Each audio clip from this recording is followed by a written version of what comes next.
ലോക്സഭാ തെരഞ്ഞെടുപ്പിലെ കൊടിയ CPM പരാജയത്തിന് പിന്നാലെ പി ജയരാജൻ പുതിയൊരു അസ്ത്രം തൊടുക്കുന്നുണ്ട് കേരള രാഷ്ട്രീയത്തിന്റെ വിവാദ ഭൂമിയിലേക്ക്. അതൊരു പുസ്തകമാണ്. കേരളം, മുസ്ലിം രാഷ്ട്രീയം, രാഷ്ട്രീയ ഇസ്ലാം എന്ന വിഷയത്തിൽ എഴുതുന്ന പുസ്തകത്തെക്കുറിച്ച് പറഞ്ഞ വാക്കുകളാണ് വിവാദം. വാക്കുകൾ ഏറ്റുപിടിക്കുന്നു RSS മുഖപത്രം ഓർഗനൈസർ. ദീപിക പത്രം മുഖപ്രസംഗം എഴുതുന്നുണ്ട്. കേരളം തീവ്രവാദ സംഘടന റിക്രൂട്ടിംഗ് കേന്ദ്രമാണെന്ന് പി ജയരാജൻ പറയുന്നത് ആഭ്യന്തര വകുപ്പ് കൈയാളുന്ന പിണറായി അറിഞ്ഞിട്ടാണോ എന്ന് ചോദിക്കുന്നു പ്രതിപക്ഷം. PJയും പുസ്തകം ചരിത്രരചനയോ രാഷ്ട്രീയ ലക്ഷ്യമോ? പ്രിയ പ്രേക്ഷകർക്ക് എൻകൗണ്ടർ പ്രൈമിലേക്ക് സ്വാഗതം.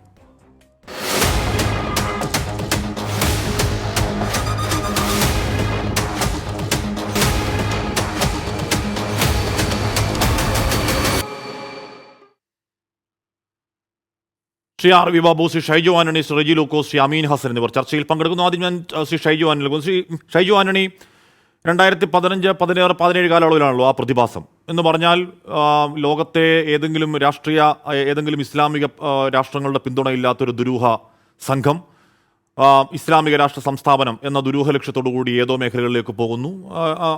അവിടുന്ന് റിക്രൂട്ട്മെന്റ് ഉണ്ടാകുന്നു. അമേരിക്കയും കാനഡയും അടക്കം യൂറോപ്യൻ രാജ്യങ്ങൾ, അമേരിക്ക അടക്കം എല്ലാ മേഖലകൾ, ഇന്ത്യയിൽ നിന്നും അതിൽ അങ്ങോട്ടേക്ക് ആൾ പോകുന്നു. മൈന്യൂട്ടായ കുറച്ച് ആളുകൾ മാത്രം പോകുന്നു. ആഭ്യന്തര മന്ത്രാലയത്തിൻ്റെ കണക്ക് പ്രകാരം തന്നെ 2019 ആകുമ്പോഴേക്കും അതിനെക്കുറിച്ച് ഏതാണ്ട് പിന്നെ കേൾക്കാനേ ഇല്ല. ഇപ്പോൾ IS എന്ന ആ പ്രതിഭാസം എവിടെയെങ്കിലും ഉണ്ടോ? മറ്റേ ആ ബാഗ്ദാദി എന്ന് പറയുന്ന കക്ഷി തീർന്നതിന് ശേഷം അതിനെപ്പറ്റി കാര്യമായി കേൾക്കാനുമില്ല. ശ്രീ ഷൈജു ആന്റണി, 2024 എത്തുമ്പോൾ പിന്നെയും IS റിക്രൂട്ട്മെൻറ്റ്, അതിലേക്ക് ആകൃഷ്ടരാകുന്ന കേരളത്തിലെ മുസ്ലിങ്ങൾ തുടങ്ങിയ പി ജയരാജൻ്റെ ആശങ്ക, അത് ശരിയായ ആശങ്കയാണോ, അസ്ഥാനത്തെ ആശങ്കയാണോ, നിഷ്കളങ്കമായ ആശങ്കയാണോ ഷൈജു ആന്റണി? ഒന്ന് ഹാഷ്മി, എനിക്കിത് വളരെ നിഷ്കളങ്കമായ ഒരു ആശങ്കയായി തോന്നുന്നില്ല. എല്ലാ സമയത്തും ചില പൊളിറ്റിക്കൽ നേട്ടങ്ങൾക്ക് വേണ്ടി ഓരോ സമയത്തും ഉപയോഗിച്ചിട്ടുള്ള ഒരു ആയുധമാണിത്. ഇത് പലവട്ടം ഉപയോഗിച്ചിട്ടുണ്ട്, നമ്മളെല്ലാം കണ്ടിട്ടുണ്ട്. അത് ചില പ്രത്യേക സാഹചര്യങ്ങളിൽ ചില പ്രത്യേക ആളുകൾക്ക് ശ്രദ്ധ കിട്ടാൻ വേണ്ടി വളരെ ബോധപൂർവം ചെയ്തിട്ടുള്ളതാണ്. ഇതിനു മുമ്പും ചെയ്തിട്ടുള്ളതാണ്. നമ്മുടെ മുമ്പിലുള്ള കണക്കുകൾ അനുസരിച്ച്, ഈ കണക്കുകളെ കുറിച്ചൊക്കെ നമ്മൾ ഇഷ്ടംപോലെ പലവട്ടം നമ്മൾ ചർച്ച ചെയ്തിട്ടുള്ളതാണ്. നമ്മുടെ മുമ്പിലുള്ള കണക്കുകൾ അനുസരിച്ച് ലോകത്ത് IS പോയിട്ടുള്ള രാജ്യങ്ങളുടെ പെർസെൻറ്റേജ് എടുത്ത് വെച്ച് നോക്കിയാൽ ഇന്ത്യയിൽ വളരെ കുറവാണ്. എന്നാൽ ഇന്ത്യയിലെ പെർസെൻറ്റേജ് എടുത്ത് നോക്കിയാൽ അത് കേരളത്തിലാണ് കൂടുതൽ. അപ്പോൾ അതുകൊണ്ട് കേരളത്തിന് അതിലൊരു പ്രസക്തിയുണ്ട് എന്ന മട്ടിലായിരിക്കാം. പക്ഷെ ഇവിടുത്തെ ഒരു പ്രശ്നം എന്താണെന്നറിയാമോ? ആരെല്ലാം ഈ വിഷയം ഉന്നയിക്കുന്ന ആളുകൾക്ക് ഇതിനെക്കുറിച്ച് ഒരു ആധികാരികമായ ഒരു പഠനം വേണ്ട. ഇനി ഇത് കേൾക്കുന്ന ആളുകൾക്കും ഇതിനെക്കുറിച്ചൊരു ആധികാരികമായ പഠനം ആവശ്യമില്ല. അതൊന്നും ആധികാരികമായി പഠിക്കാതെ, കൃത്യമായ രേഖകളില്ലാതെ, ഓരോ സമയത്തും ഇത് എന്നു മുതൽ തുടങ്ങിയതാണ്, എത്ര വർഷങ്ങളായി. ഇപ്പോൾ ISISനെ കുറിച്ച് അധികം കേൾക്കാൻ പോലും ഇല്ലാത്ത ഒരു കാലത്ത് വേറെ അനേകം ഇസ്ലാം തീവ്രവാദ സംഘടനകളുള്ള സമയത്ത് ഇപ്പോഴും നമ്മൾ അതിനെക്കുറിച്ച് തന്നെ പറഞ്ഞുകൊണ്ടിരിക്കുകയാണെന്ന് ഓർക്കണം.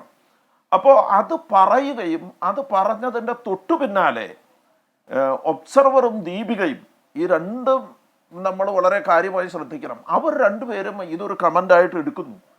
ഇതങ്ങനെ വെറുതെ എടുക്കുന്നതല്ല. ഇപ്പം ദീപികയുടെ മുഖപത്രത്തിലെ ഒരു വാചകം ഇങ്ങനെയാണ്. ആ വാചകം നമുക്ക് ഇങ്ങനെ വായിക്കാം. കാശ്മീർ മുതൽ കന്യാകുമാരി വരെ തീവ്രവാദം സാന്നിധ്യം അറിയിച്ചെങ്കിലും മതേതര പാർട്ടികൾ കണ്ണടച്ച് ഇരുട്ടാക്കി. ആരാണ് ഈ മതേതര പാർട്ടികൾ? ഇവർ പറഞ്ഞു വരുന്നത് മുഴുവൻ വായിച്ചാൽ BJP ഒരു മതേതര പാർട്ടി അല്ല എന്നവർ സ്ഥാപിക്കുകയാണ്. മതേതര പാർട്ടികൾ കണ്ണടച്ച് ഇരുട്ടാക്കി. ഇസ്ലാമോഫോബിയ എന്ന വാക്ക് പൂർണ്ണമായും തള്ളിക്കളയാനാവില്ല. എങ്കിലും അതിൻ്റെ ദുരുപയോഗം കൊണ്ട് വളർന്ന് പന്തലിച്ചത് പൊളിറ്റിക്കൽ ഇസ്ലാം അഥവാ രാഷ്ട്രീയ ഇസ്ലാമാണ്. അതോടെ ഇതര മതവർഗീയതകൾക്കും വളരാൻ സാഹചര്യം ഒരുങ്ങി. ദീപിക പറഞ്ഞു വയ്ക്കുകയാണ്, ഇതര മതവർഗീയതകൾക്കും വളരാൻ സാഹചര്യം ഒരുങ്ങി. അപ്പോൾ പൊളിറ്റിക്കൽ ഇസ്ലാമിൻ്റെ ഒരു പേര് പറഞ്ഞ് മറ്റു വർഗീയതകൾക്ക് വളരാനുള്ള ഒരു സാഹചര്യം കളമൊരുങ്ങി എന്ന് ആ വർഗീയത വളർന്നതിനെ ന്യായീകരിക്കാൻ വേണ്ടിയാണോ ശ്രമിക്കുന്നത്? എവിടെയാണ് ഈ ശ്രമം പാളുന്നത്? ഇതൊരു വലിയ അപകടകരമായ ഒരു അവസ്ഥയല്ലേ? നമ്മൾ അതേ മുഖപത്രത്തിൽ തന്നെ പറയുന്നുണ്ട്, മുസ്ലിം രാഷ്ട്രീയവും പൊളിറ്റിക്കൽ ഇസ്ലാമും രണ്ടാണ്. രാഷ്ട്രീയ ഇസ്ലാമും മുസ്ലിം രാഷ്ട്രീയവും രണ്ടാണ് എന്ന് പറഞ്ഞു വയ്ക്കുന്നുണ്ട്. അത് പറഞ്ഞു വയ്ക്കുന്നതിൻ്റെ തൊട്ടപ്പുറത്ത് ആനുകൂല്യങ്ങൾ കൊടുത്തല്ല തീവ്രവാദത്തെ വളർത്തേണ്ടതെന്ന് പറഞ്ഞു വയ്ക്കുന്നുണ്ട്. അപ്പൊ യഥാർത്ഥത്തിൽ എന്താണ്? അല്ല ഷൈജു ആന്റണി, ഏറ്റവും ഒടുവിൽ വരുമ്പോൾ പി ജയരാജൻ ഈ പറഞ്ഞ ദീപിക മുഖപ്രസംഗത്തെ പരോക്ഷമായി തള്ളിപ്പറയുന്നുണ്ട് എന്ന് പറഞ്ഞാൽ ആഗോളാവസ്ഥയിൽ ഈ പറയുന്ന രാഷ്ട്രീയ ഇസ്ലാം അല്ല ഭീഷണി, അത് സാമ്രാജ്യത്വമാണ് എന്നൊക്കെ പറഞ്ഞ് തള്ളിപ്പറയുന്നുണ്ട്. പക്ഷേ ദ ഓർഗനൈസർ എന്ന് പറയുന്ന RSSന്റെ മുഖപ്രസംഗം എഴുതുന്നത് മുഖപത്രം എഴുതുന്നത് CPM P Jayarajan acknowledges growing IS influence in the state, mentions rise of Jamaat-e Islami. Deepika മുഖപ്രസംഗം അത് എഴുതുന്നു, സംഘപരിവാര ഗ്രൂപ്പുകൾ അത് ഏറ്റുപിടിക്കുന്നു. ഇങ്ങനെ ഈ സമയത്ത് ഇത് പറഞ്ഞാൽ, ഈ സമയത്ത് ഇതൊരു ഭീകര പ്രശ്നമായി അവതരിപ്പിച്ചാൽ RSS ഏറ്റുപിടിക്കുക എന്നറിയാത്തവണ്ണം രാഷ്ട്രീയ ബോധ്യമില്ലാത്ത ആളല്ലല്ലോ പി ജെ. ഇവിടെയാണ് കാശ്മീർ ഞാൻ പറഞ്ഞു വന്നത്. അതുകൊണ്ടാണ് ഞാൻ പറഞ്ഞത് ഇതൊരു നിഷ്കളങ്കമായ ഒരു പ്രസ്താവനയല്ല. ഇത് വളരെ കൃത്യമായി വ്യക്തമായ ഉദ്ദേശത്തോടു കൂടി പ്ലാൻഡ് ചെയ്തിട്ടുള്ള ഒരു പ്രസ്താവനയാണ്. ആ ഉദ്ദേശം എന്താണ് എന്ന് പി ജയരാജന് നന്നായി അറിയാം. അല്ലെങ്കിൽ ഇത് സർക്കാർ പറയട്ടെ, ഇങ്ങനെയാണ്, ഈ പി ജയരാജൻ പറഞ്ഞതെല്ലാം ശരിയാണ്, ഇതാണ് ഇതിന്റെ കണക്കുകൾ, ഈ കേരള സംസ്ഥാനത്ത് IS തീവ്രവാദികൾ വളരുന്നു, ഇവിടെ മുഴുവൻ തീവ്രവാദികൾ ഉണ്ടാകുന്ന ഒരു സാഹചര്യം നിലവിലുണ്ടെന്ന് ഈ കേരള സർക്കാർ പറയട്ടെ. കേരള സർക്കാർ അത് പറയുന്നുണ്ടോ? സർക്കാർ എന്താണ് അത് പറയാത്തത്? സർക്കാരിന്റെ ഭാഗമായിട്ടുള്ള ആളുകൾ ഇവിടെ വന്ന് ഇങ്ങനെ ഓരോരോ കാര്യങ്ങൾ പറയുമ്പോൾ അതിന് കൃത്യമായ ഒരു അജണ്ടയുണ്ട്. ആ അജണ്ട ഇത് RSSനെയോ BJPയോ സഹായിക്കലാണ്. ഈ മുഖപത്രത്തിൽ മുഴുവനും ഒളിഞ്ഞും തെളിഞ്ഞുമുള്ളത് RSSനെ സഹായിക്കുന്ന കാര്യങ്ങളാണ്, BJPയെ സഹായിക്കുന്ന കാര്യങ്ങളാണ്. ഇതര മതവർഗീയ വാദം ഉയർന്നു വരുന്നു എന്ന് പറയുമ്പോൾ ഏതാണ് ഈ ഇതര മതവർഗീയവാദം എന്നവർ പറയുന്നില്ല. അവർ ആഗോള തലത്തിൽ ക്രിസ്ത്യാനി ആഗോള തലത്തിൽ വലിയ ശത്രുത നേരിടുന്നു എന്ന വിഷയം പറയുമ്പോൾ ഇന്ത്യയിൽ ക്രിസ്ത്യാനി നേരിടുന്ന ശത്രുതയെ കുറിച്ച് മൗനം പാലിക്കുന്നു. എന്തിനു മൗനം പാലിക്കുന്നു? എന്തുകൊണ്ട് മൗനം പാലിക്കുന്നു? അതുകൂടി ചേർത്ത് വായിക്കണ്ടേ? അപ്പൊ ഇത് നിഷ്പക്ഷമായൊരു വിലയിരുത്തലല്ല, ഇത് നിഷ്കളങ്കമായൊരു വിലയിരുത്തലല്ല. കൃത്യമായ രാഷ്ട്രീയ ലക്ഷ്യത്തോടു കൂടി, രാഷ്ട്രീയ ഉദ്ദേശത്തോടു കൂടി കൃത്യമായി കൊള്ളേണ്ടിടത്ത് കൊള്ളാനും തങ്ങളുടെ നിലപാടുകൾ പറഞ്ഞ് എത്തിച്ചേരേണ്ടിടത്ത് എത്തിച്ചേരാനുമുള്ള ചില ശ്രമങ്ങളുടെ ഭാഗമാണ് എന്ന് ഇത് കേൾക്കുന്നവർ സംശയിച്ചാൽ അവരെ പഠിക്കാൻ കഴിയും. ഞാൻ അങ്ങനെയൊക്കെ എത്താം. ശ്രീ ഷൈജു ആന്റണി, ശ്രീ ആർ വി ബാബു, ഇവിടെ പി ജയരാജന്റെ പുസ്തകം എഴുതാം. പി ജയരാജൻ എഴുതുന്ന പുസ്തകത്തിന്റെ തലക്കെട്ട് എന്താണ്? ഈ പറയുന്ന കേരള രാഷ്ട്രീയം, കേരളം, മുസ്ലിം രാഷ്ട്രീയം, രാഷ്ട്രീയ ഇസ്ലാം. ഇത് നമ്മൾ ആദ്യമായി കേൾക്കുന്ന പദാവലികളൊന്നുമല്ല, അതിന്റെ ചരിത്രരചന സാധ്യവുമാണ്. പക്ഷേ ഈ IS എന്ന് പറയുന്ന ഇസ്ലാമിക് സ്റ്റേറ്റ് എന്ന് പറയുന്ന ഇപ്പോൾ കേൾക്കാൻ ഇല്ലാത്ത ഒരു സംഘടനയെ അതിനോട് പി ജെ ചേർത്ത് വെക്കുന്നത് എന്തുകൊണ്ടാകാം എന്നാണ് താങ്കളുടെ ഒരു ധാരണ, അറിവ് ബാബു?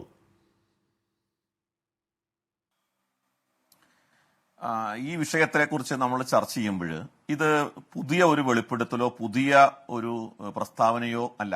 ജയരാജൻ നടത്തിയ ഒരു പ്രസ്താവന എന്ന നിലയ്ക്ക് ചിന്തിച്ചാൽ അതിനൊരു പുതുമ ഉണ്ട് എന്ന് പറയാം എന്നല്ലാതെ ഇപ്പൊ കമ്മ്യൂണിസ്റ്റ് പാർട്ടിയിൽ നിന്നും തന്നെ ആ നിലയ്ക്കുള്ള ആശങ്കകൾ രേഖപ്പെടുത്തപ്പെട്ട നിരവധി സന്ദർഭങ്ങൾ ഉണ്ടായിട്ടുണ്ടല്ലോ. നമുക്കറിയാം 2010 ശ്രീ VS അച്യുതാനന്ദൻ നടത്തിയ പ്രസ്താവന കേരളത്തിലെ ചില തീവ്രവാദ സംഘടനകൾ ഈ കേരളത്തെ ഒരു ഇസ്ലാമിക രാജ്യമാക്കി മാറ്റാൻ ഉള്ള പരിശ്രമം നടത്തുന്നുണ്ട് എന്ന പ്രസ്താവന നടത്തിയത് സാക്ഷാൽ ശ്രീ VS അച്യുതാനന്ദനാണ്. അപ്പൊ VS അച്യുതാനന്ദൻ ആ പ്രസ്താവന നടത്തിയത് ഒരു പ്രത്യേക ഉദ്ദേശത്തോടെ ആണ്, അല്ലെങ്കിൽ സംഘപരിവാറിനെ സഹായിക്കാൻ വേണ്ടിയാണെന്നുള്ള ആക്ഷേപം നേരത്തെ സംസാരിച്ച ഷൈജു ആന്റണിക്കുണ്ടോ?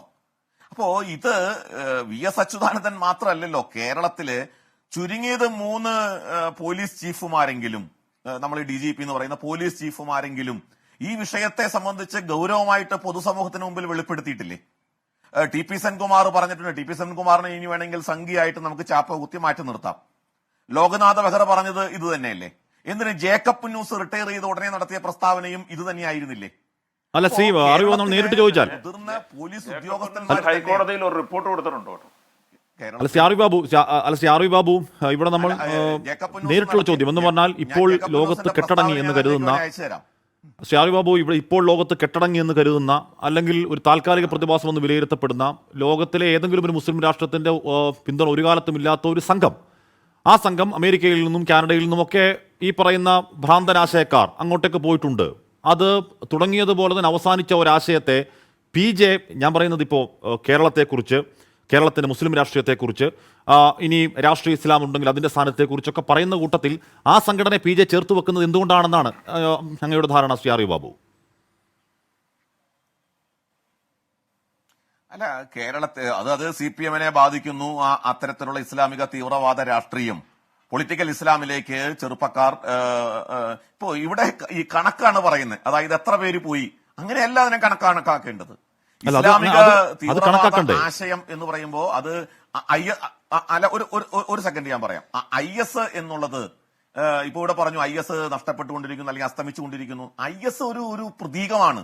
നമ്മൾ IS എന്ന് പറയുമ്പോൾ ടോട്ടൽ ഇസ്ലാമിക തീവ്രവാദത്തിന്റെ ഭീകരമായ ഒരു മുഖം, ആ ഭീകരമായ മുഖത്തെ ആകമാനം പറയുന്ന ഒരു പേരായിട്ട് കണക്കാക്കിയാൽ മതി. ആർവി ബാബു, ഇവിടെ കേരളത്തിൽ നിന്ന് റിക്രൂട്ടിംഗ് നടക്കുന്നു അല്ലെങ്കിൽ റിക്രൂട്ടിംഗ് നടന്നു എന്ന് നമ്മൾ വ്യാപകമായി പറയുമ്പോൾ ഫാക്ട്സ് ആൻഡ് ഫിഗേഴ്സ് വെച്ച് തന്നെ പരിശോധിക്കണ്ടേ?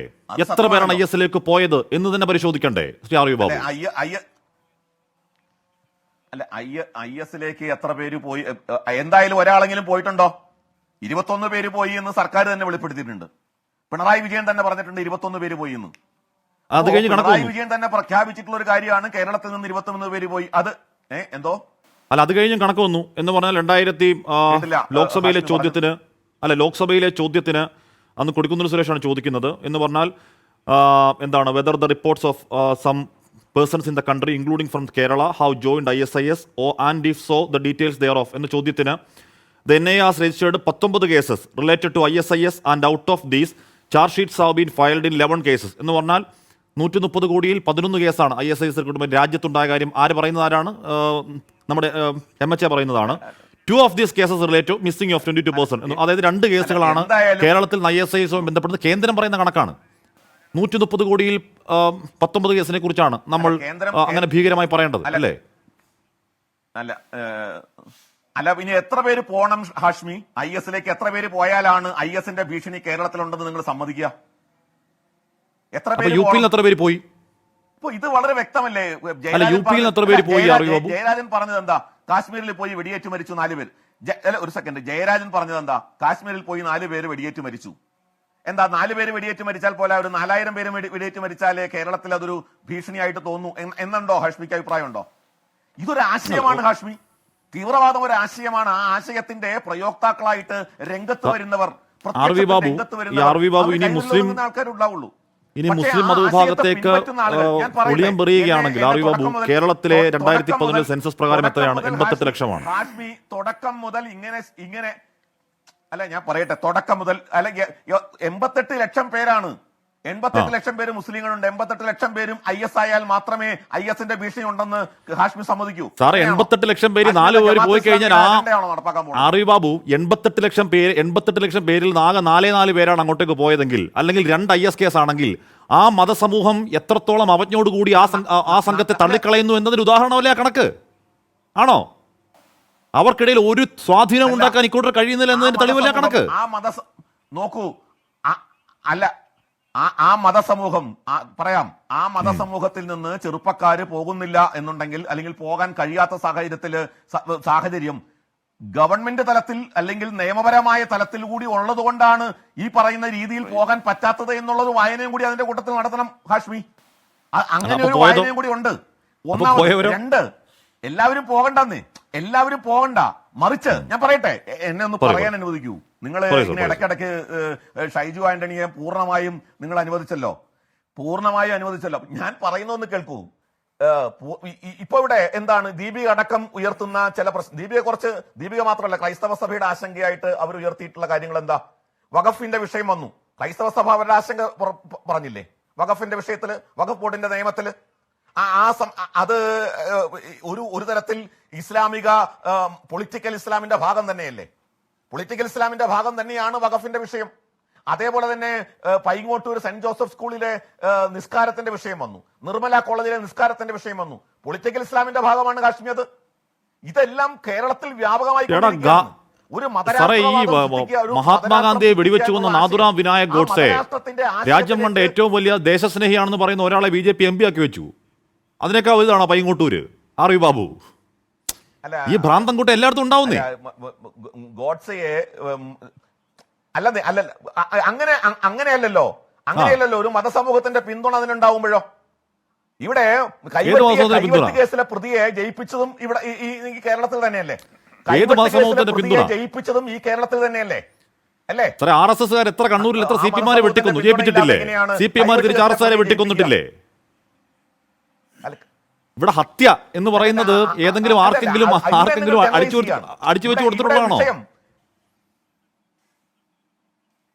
അല്ല ഹാഷ്മി, താങ്കൾ മതഭീകരവാദത്തെ, ലോകം മുഴുവൻ ആശങ്കയോടെ കാണുന്ന മതഭീകരവാദത്തെ ജനറലൈസ് ചെയ്യാണ്, സിംപ്ലിഫൈ ചെയ്യാണ്, വളരെ സിംപ്ലിഫൈ ചെയ്യുന്നു. ഇവിടെ നടക്കുന്ന രാഷ്ട്രീയ കൊലപാതകങ്ങളുമായിട്ട് സമീകരിച്ചുകൊണ്ട് അതിനെ സിംപ്ലിഫൈ ചെയ്യാണ്. അങ്ങനെയാണോ ഒരു സിംപ്ലിഫിക്കേഷൻ? കൊല്ലുന്ന കൊലയും കാണുന്നു കേരളത്തിന്റെ. അതെങ്ങനെയാണ് വ്യത്യസ്തമാവുക? RSSകാര് CPM-ന്റെ കഴുത്ത് വെട്ടുന്നതും PFIക്കാര് മാഷിന്റെ കൈ വെട്ടുന്നതും ഒരുപോലെ. RSSകാര് CPM-മാരുടെ കഴുത്ത് വെട്ടിക്കൊല്ലുന്നതും PFIക്കാര് മാഷിന്റെ കൈ വെട്ടുന്നത് ഒരുപോലെ അല്ലേ? അല്ല, ഒരുപോലെ അല്ല. അതിന്റെ പിന്നിലുള്ളൊരു മതഭീകരതയുടെ തത്വശാസ്ത്രമുണ്ട് എന്നുണ്ടെങ്കിൽ മനുഷ്യനെ കൊല്ലുന്ന എല്ലാം ഭീകരതയാണ്. രണ്ട് തന്നെയാണ്. മനുഷ്യനെ കൊല്ലുന്ന പ്രത്യയശാസ്ത്രങ്ങളൊക്കെയും ഭീകര പ്രത്യയശാസ്ത്രങ്ങളാണ്. ഹാഷ്മി, എന്തുകൊണ്ടാണ് ഹാഷ്മി ഒരു കൈവെട്ട് കേസ് ഒരു കഴുത്തുവെട്ട് കേസിനേക്കാൾ പ്രാധാന്യവും പ്രാമുഖ്യവും ഭീകരതയും ആഘാതവും സമൂഹത്തിൽ ഉണ്ടാക്കിയത് എന്തുകൊണ്ടാ? അതിന്റെ പിന്നിലുള്ളൊരു ഭീകരതയുടെ തത്വശാസ്ത്രം ഉണ്ടെന്നുള്ളത് കൊണ്ടാ. ഭീകരതയുടെ തത്വശാസ്ത്രം അതിന്റെ പിന്നിൽ പ്രവർത്തിക്കുന്നതുകൊണ്ടാണ് കഴുത്തുവെട്ടിനേക്കാൾ കൂടുതൽ ഇമ്പാക്ട് സമൂഹത്തിൽ, ഒരു ഭയപ്പാടിന്റെ ഇമ്പാക്ട് ഉണ്ടായത്. ഇതിനെ നിങ്ങൾ മറച്ചു വെച്ചിട്ട് കാര്യമൊന്നുമില്ല. ഒരു മനുഷ്യൻ എന്നുള്ള നിലയ്ക്ക് നമ്മൾ നോക്കുമ്പോൾ ഒരു നിരപരാധിയായ മനുഷ്യന്റെ ഭാര്യയും മക്കളുമുള്ള ഒരാളെ കൊന്ന് ആണ് കഴുത്ത് വെട്ടി കൊല്ലുമ്പോഴും 52 വെട്ടി കൊല്ലുമ്പോഴും അല്ലെങ്കിൽ കൈയും കാലും വെട്ടി വേർപെടുത്തുമ്പോഴും കൈ വെട്ടുമ്പോഴും കാല് വെട്ടുമ്പോഴും ഒക്കെ ഒരു മനുഷ്യൻ എന്നുള്ള നിലയ്ക്ക് ഒരേ ഭീകരത ഉള്ളിൽ തോന്നണം സാർ. താങ്കൾക്ക് തോന്നുന്നില്ലെങ്കിൽ മറ്റെന്തോ പ്രശ്നമാണ്. ഞാൻ അങ്ങനെ എത്തും കേട്ടോ. അറിയൂ ബാബു. സാറേ, പിന്നെ എന്തിനാണ് IPC-ൽ വ്യത്യസ്ത നിയമങ്ങൾ? സാറേ, എന്തിനാണ് IPC-ൽ വ്യത്യസ്ത നിയമങ്ങൾ? അല്ല, ഞാൻ മനുഷ്യൻ എന്നുള്ള നിലയ്ക്ക് പറഞ്ഞു മാത്രമല്ല, ഒരു ഭീകരവാദ കേസിൽ നിയമം അവിടെ നിൽക്കട്ടെ. നിയമം അവിടെ നിൽക്കട്ടെ. ഞാൻ ചോദിക്കുന്നത് നിയമം അവിടെ നിൽക്കട്ടെ. RV ബാബു ഒരു മനുഷ്യൻ എന്നുള്ള നിലയ്ക്ക് RV ബാബു ഒരു മനുഷ്യൻ എന്നുള്ള നിലയ്ക്ക് ഒരാളെ കഴുത്ത് വെട്ടിക്കൊല്ലുന്നതും ഒരാളെ കൈവെട്ടുന്നതും ഒരുപോലെ തോന്നുന്നില്ലെങ്കിൽ, അല്ലെങ്കിൽ കഴുത്ത് വെട്ടുന്നതിനേക്കാൾ RV ബാബുവിന് ഭീകരത മറ്റേത് തോന്നുമെങ്കിൽ ഒരു മനുഷ്യൻ എന്നുള്ള നിലയ്ക്ക് നമുക്കെന്താ പ്രശ്നമുണ്ടെന്നല്ലേ അർത്ഥം? RV ബാബു, നിയമം അവിടെ നിൽക്കട്ടെ. അല്ല ഹാഷ്മി, അതിനെയാണ് ഞാൻ നേരത്തെ പറഞ്ഞത്. നിങ്ങൾ വിഷയത്തെ വളരെ ലഘൂകരിക്കുന്നു. കൊലപാതകം തന്നെയാണ്. ആ കൊലപാതകം എന്നുള്ള നിലയ്ക്ക് സമൂഹത്തിൽ വ്യത്യസ്തങ്ങളായ രീതിയിൽ രാഷ്ട്രീയ കൊലപാതകങ്ങൾ നടക്കുന്നുണ്ട്. ഈ രാഷ്ട്രീയ കൊലപാതകങ്ങളെയും ഈ ഭീകരവാദവുമായി ബന്ധപ്പെട്ട് നടക്കുന്ന കൊലപാതകങ്ങളെയും എല്ലാം ഒരേപോലെ ഫ്രണ്ടിന്റെ ആശയമാണ്. കൊലപാതകങ്ങളെ ഇപ്പോൾ താങ്കളാണ് സിംപ്ലിഫൈ ചെയ്യുന്നത്. കേരളത്തിൽ ഇത്രത്തോളം ഉണ്ടായ അകാല വൈധവ്യങ്ങളെ, അകാല അനാഥത്വങ്ങളെ താങ്കൾ സിംപ്ലിഫൈ ചെയ്ത് കാണുകയാണ് RV ബാബു. അനാഥ വൈധവ്യങ്ങളെ, അഗാധ പുത്രദുഃഖങ്ങളെ താങ്കൾ സിംപ്ലിഫൈ ചെയ്ത് കാണുകയാണ്. തെറ്റാണ്, മനുഷ്യവിരുദ്ധമാണ് RV ബാബു. ഭീകരവാദികളെ വെള്ളപൂശിയാണ് ഹാഷ്മി. ഭീകരവാദികളെ വെള്ളപൂശിയാണ്. കൊലപാതകികളെ താങ്കൾ വെള്ളപൂശാണ്. ആശയം അതേപടി വിഴുങ്ങി ഇവിടെ ഛർദ്ദിക്കുകയാണ്. മനുഷ്യനെ കഴുത്ത് വെട്ടിക്കൊല്ലുന്ന ഭീകരശക്തികളെ താങ്കൾ വെള്ളപൂശുകയാണ്.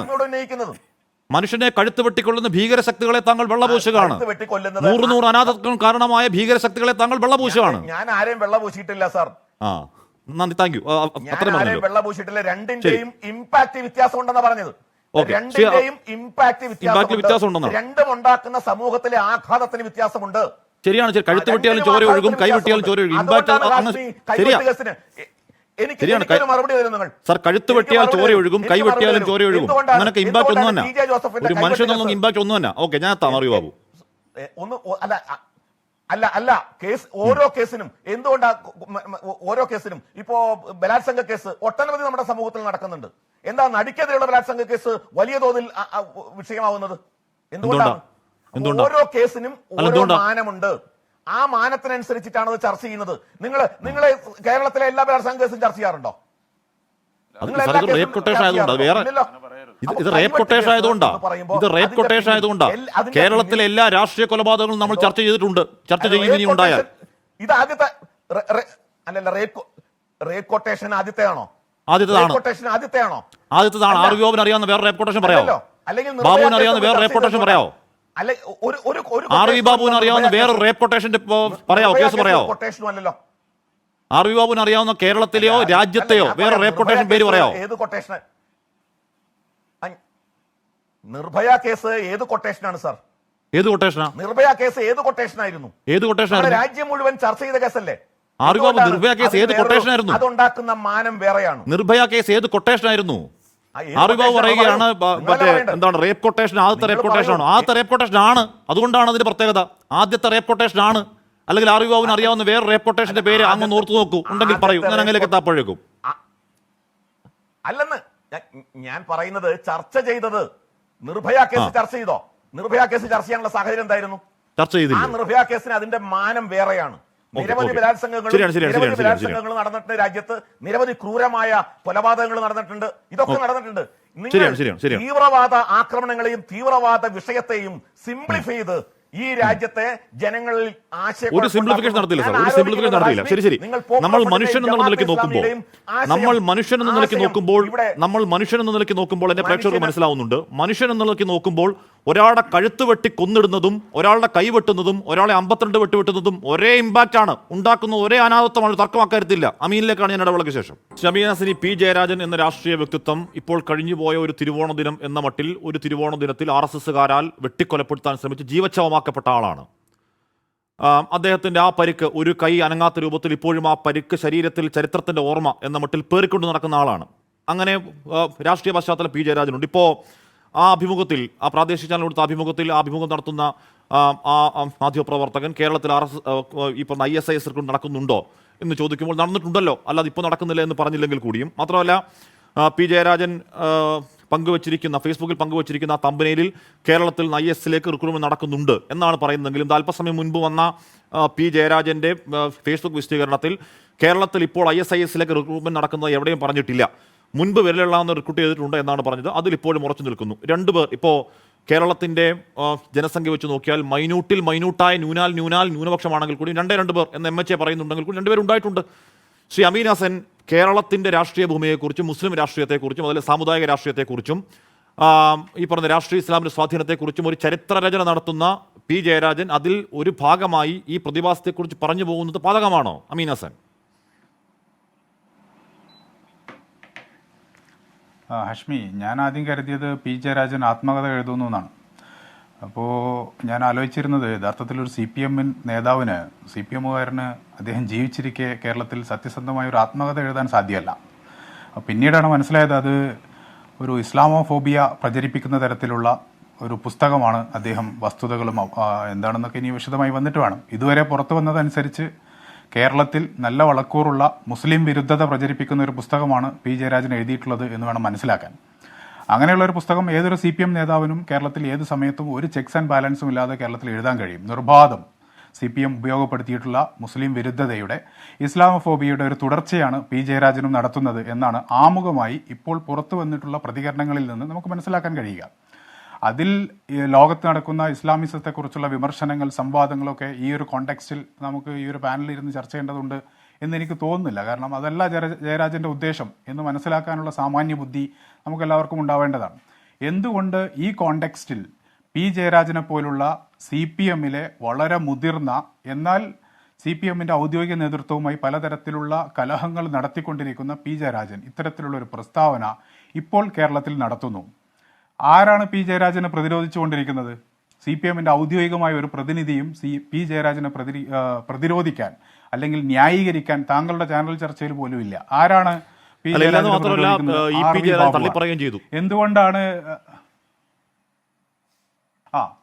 എന്തുകൊണ്ടാണ് ഇതിൽ മാത്രമല്ല, ഇപ്പോൾ കേരളത്തിൽ താങ്കളുടെ ചാനലിൽ ഇന്നലെ വരെ നടന്നുകൊണ്ടിരുന്ന ദിലീപിന്റെ പൾസർ സുനിയുമായി ബന്ധപ്പെട്ട ജാമ്യം കിട്ടുന്നത് വരെയും നമ്മുടെ ചാനൽ ചർച്ചകളിൽ വളരെ സജീവമായും ഗൗരവമായും നടന്നുകൊണ്ടിരുന്ന ഒരു ചർച്ച എന്ന് പറയുന്നത് കേരളത്തിലെ ഒരു ADGP RSSന്റെ വളരെ മുതിർന്ന നേതാക്കളുമായി രഹസ്യമായി 1 വർഷം മുമ്പ് നടത്തിയ ചർച്ചയും അതിൽ കേരളത്തിന്റെ മുഖ്യമന്ത്രി നടത്തിക്കൊണ്ടിരിക്കുന്ന വഴിവിട്ട് നടത്തിയെന്ന് മനസ്സിലാക്കാവുന്ന തരത്തിലുള്ള ഇടപെടലുകളും അദ്ദേഹത്തിന്റെ മൗനവുമൊക്കെയാണ്.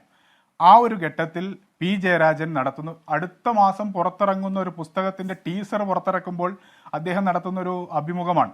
എപ്പോൾ മിണ്ടണം, എങ്ങനെ മിണ്ടണം, എന്തൊക്കെ പറയണം, എന്തൊക്കെ പറയരുത്, എന്തൊക്കെ പിന്നീട് തിരുത്തണം എന്നൊക്കെ നന്നായി അറിയാവുന്ന ഒരു നേതാവാണ് പി ജയരാജൻ എന്ന് നമുക്ക് എല്ലാവർക്കും അറിയാം. അദ്ദേഹം ആദ്യം പറഞ്ഞതും പിന്നീട് തിരുത്തിയതുമൊക്കെ അദ്ദേഹത്തിന്റെ വളരെ ബോധപൂർവമായ ശ്രമങ്ങളാണ്. ഒരു പുസ്തകം വിറ്റഴിക്കുന്നതിന് വേണ്ടി അത്തരത്തിൽ ഒരു വില കുറഞ്ഞ രാഷ്ട്രീയം പയറ്റുന്ന ഒരാളാണ് പി ജയരാജൻ എന്ന് ഞാൻ വിചാരിക്കുന്നില്ല.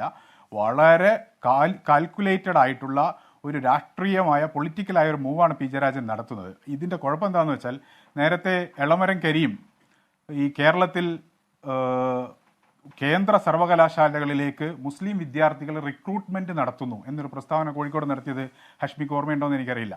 ആ പ്രസ്താവനയുടെ കുഴപ്പം എന്താ വെച്ചാൽ, കേരളത്തിലെ സിജി എന്ന് പറയുന്ന മലബാറിലെ പിന്നാക്കം നിൽക്കുന്ന ജനവിഭാഗങ്ങളിൽ നിന്നുള്ള കുട്ടികളെ അവരുടെ ഉന്നത വിദ്യാഭ്യാസ മേഖലയിൽ എത്തിക്കുന്നതിന് വേണ്ടിയിട്ടുള്ള ഒരു വിദ്യാഭ്യാസ പ്രവർത്തനം നടത്തുന്ന സ്ഥാപനത്തെക്കുറിച്ചാണ് റിക്രൂട്ട്മെന്റ്. ഇത് പിന്നീട് ആരെ ഏറ്റെടുക്കുകയാണ്?